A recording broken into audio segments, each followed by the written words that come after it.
But could you do a song like the Genesis?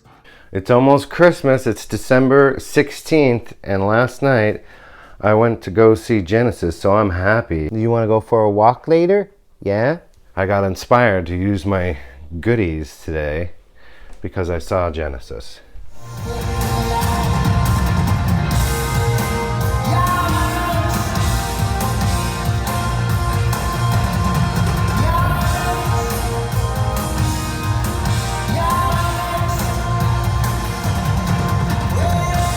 Nicholas Collins was fantastic on the drums.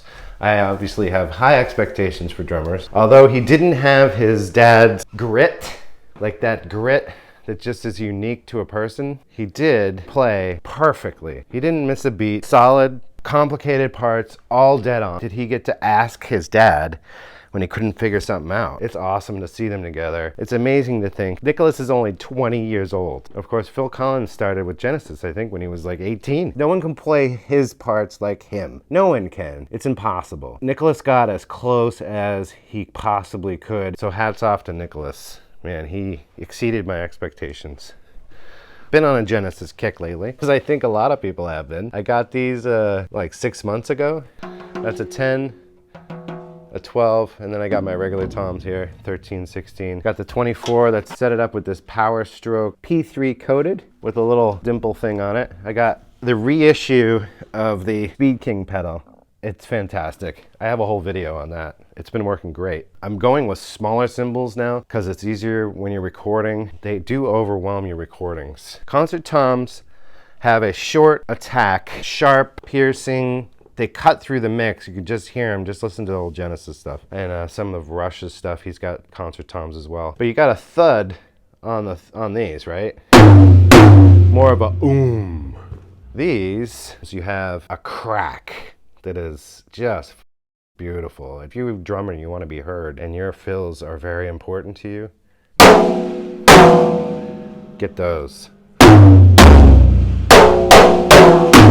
So I'm gonna record some stuff and maybe come up with a drum part that will inspire a song for the new group, Loudermouth, with Scott maybe and Neil Pinto and Matt DiMatteo, consulting, mixing, whatever he wants to do. I'm gonna be using today the 24-inch kick. Everybody always says, where the heck is your big bass drum that you had on tour with Big Wreck on the first and second albums? Well, I didn't get that until I was done recording. The recording is actually done on a 24, and only Under the Lighthouse had a 26. And those were Matt's drums on the first session, and then I bought my own on the second session. This is my wife's art studio. She is amazing. So there's the 28 that everyone asks me about. I still use it. Depends on the songs. We did 2 sessions for In Loving Memory of. We thought they were all going to be demos, and they turned out to be the record. But the first session was with Matt's drums. The second session, when we went in and did the Oaf and that song, we used this sucker who's down in the basement right now feeling very lonely. I need a bigger house. This is a WFL Ludwig mid-50s drum that I found in Rhode Island at a used drum shop. They got tons of parts and stuff. It was just this shell. It had missing parts. It had a lot of, I think I had to find most of these. Some of those replacement type hoops, wood hoops, I put those on there. And then I put these on there. This is the head that was used for those sessions. A Fiberskin 3 Power Stroke. Imitation calfskins. They sound great. So that's the drum that was used on that song. Smaller than you thought. Wah, wah. Look what I found in a dumpster. So yeah, see all the spindles and stuff on it. Where? This whole thing. Oh yeah. This is part of it. I guess I could just put it on with wheels. Yeah, I mean, it was made in Germany, so... What, do you know what this is? Is that a radio, or...? It's probably the speaker it's a speaker there. So you'd put a 16 millimeter film on there, and it would go through here, and the other film would go up there, and then you have audio track. Grab the film out of there, and then you'd bring it over here and cut it.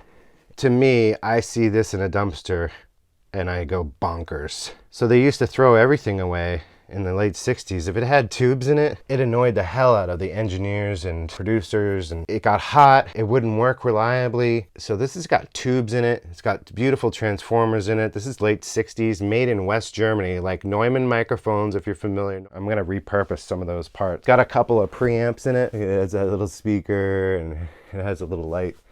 And it used to have the screens here, so you do your editing. They just don't use them anymore. I got in contact with a local place that parts these out and restores them, and I told him, hey, do you want to strip this thing and give me some money for parts? He didn't even want to do that. I can't believe it. Basically worthless, which is why it was in a dumpster. Worthless to most people, priceless to me. It's just like pianos. I almost bought this beautiful piano a while back, just abandoned, full handmade, solid wood, 1800s grand piano that they're just gonna throw in the garbage. So if you find stuff in the garbage, it may be worthless now, but someday it may make you extremely happy. Well, it's nighttime now, and I did a little bit of playing. I came up with a part that was kind of interesting and fun, and I recorded it. Time to take down the mics, but I decided I'm just gonna leave them up tonight just in case I want to do some more tomorrow, since I have tomorrow off too. Messing around with some synthesizers and stuff, but I don't like what I'm doing.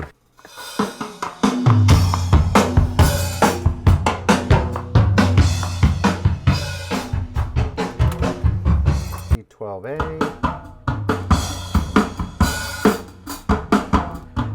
The overheads kick in. Whoa.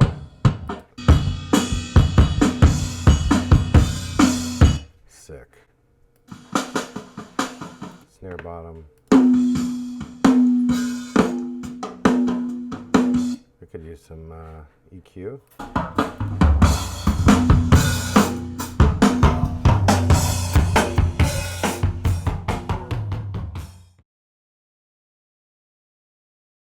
Down, listening to what I had done, I thought I was gonna hate it. Actually, kind of liked it. So I got just 6 mics on the drums. I got kick out, kick in, overhead, left and right, Glyn Johns, snare top and bottom.